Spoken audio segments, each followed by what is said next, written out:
Hello viewers, let's create a zip file by mobile Samsung, which is the inbuilt feature of Samsung. So these are the three files received on WhatsApp. Let me click download it one by one, and now let's go to my file, open it, and you can see document, images, videos, but these are in front of you. So let me long click and the first one is selected. Now tick mark for the second one and the third one. You can add even other type of file if you would like. Now click these three dot above more and choose or click compress, and after pressing this give it a name, and in front of it zip is written. So in case if I click this downward arrow, so zip 7 and zip, let me click zip and compress. Now the compressed file has been made.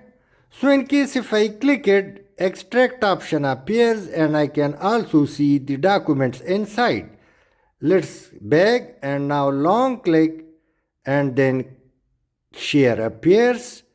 So if I click share button, now email, WhatsApp, Facebook Messenger. So let me click WhatsApp for ease and let me send it. Now the file has been sent in zip form. Thanks for watching.